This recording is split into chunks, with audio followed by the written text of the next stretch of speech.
পিকনিকে যাওয়ার আগে ফেসবুকে স্ট্যাটাসও দিয়েছিলেন তারা, কিন্তু মৃত্যু তো অনিশ্চিত। পিকনিকে যাওয়ার সময় দোতলা বাস বিদ্যুতায়িত হয়ে মারা যান ৩ জন। সেখানে একজনের নাম মাহিন। মাহিন যে বেঁচে নেই জানে না তার মা।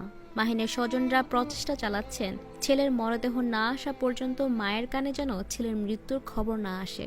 প্রতিবেশী বা অন্য কাউকে বাড়ির আশপাশে ফিরতে দিচ্ছেন না স্বজনরা।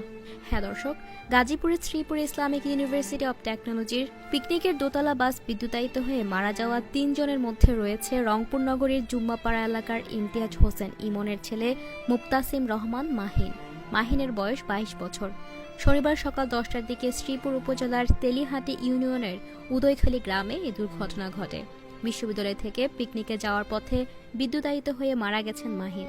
প্রতিবেশী স্বজনরা মৃত্যুর খবর জানলেও মা জানেন না ছেলে বেঁচে নেই। ছেলে মরদেহ আসা পর্যন্ত যেন মায়ের কানে মৃত্যুর খবর না পৌঁছায়, সেজন্য স্বজনরা চালাচ্ছেন জোর প্রচেষ্টা।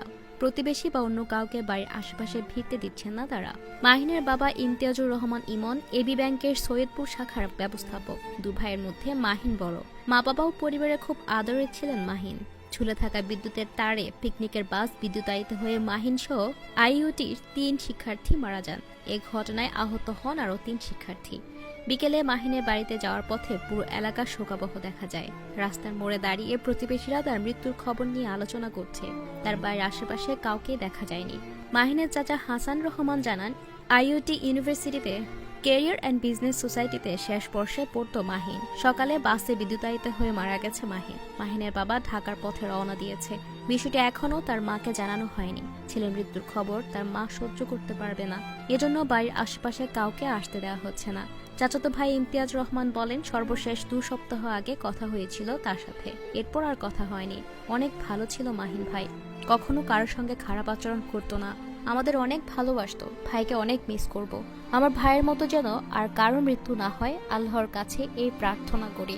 মাহিনের মৃত্যুর খবরে ভেঙে পড়েছে ছোটবেলার বন্ধু তাসিম। মাহিনের বাড়ির পাশে কান্নায় ভেঙে পড়েন তাসিম। তিনি বলেন, আন্দোলনের সময় ৩ মাস একসাথে ছিলাম, কিন্তু পরীক্ষা থাকায় সে ঢাকায় চলে যায়। প্রায় ২ থেকে ৩ সপ্তাহ আগে হঠাৎ সে বাড়িতে আসছিল। যাওয়ার সময় খুব তাড়াতাড়ি বাড়িতে ফিরবে বলে জানিয়েছিল, কিন্তু বন্ধু যে সারা জীবনের জন্য ফিরবে না তা কল্পনাও করতে পারছি না। শনিবার সকালে গাজীপুর মহানগরের বোর্ড বাজার এলাকায় ইসলামিক ইউনিভার্সিটি অব টেকনোলজির মেকানিক্যাল ইঞ্জিনিয়ারিং ডিপার্টমেন্টের প্রায় ৪৬০ জন শিক্ষার্থী বিআরটিসি ৬টি ডাবল ডেকার বাস ও ৩টি মাইক্রোবাস করে পিকনিকে যায়। ঢাকা ময়মনসিংহ মহাসড়ক থেকে বাসগুলো আঞ্চলিক সড়ক ধরে রিসোর্টের দিকে যাওয়ার সময় উত্তর পেলায়েত গ্রামের উদয়খালী বাজারে পৌঁছালে বিআরটিসির একটি ডাবল ডেকার বাস পল্লী বিদ্যুতের তারের সঙ্গে লেগে যায়। এতে বাসটি বিদ্যুতায়িত হয়ে বেশ কয়েকজন শিক্ষার্থী আহত হন। আহতদের উদ্ধার করে ময়মনসিংহ মেডিকেল কলেজ হাসপাতালে নেওয়া হয়। সেখানে চিকিৎসক ৩ জনকে মৃত ঘোষণা করে। নিহত বাকি 2 শিক্ষার্থী হলেন মোজাম্মেল হোসেন নাইম ও জোবায়ের আলী সাকিব। নাইমের বয়স ২৪ বছর, সাকিবের বয়স ২২ বছর। দর্শক, এ নিয়ে আরও আপডেট পেতে আমাদের পেজটি ফলো করে সাথে থাকুন। ধন্যবাদ।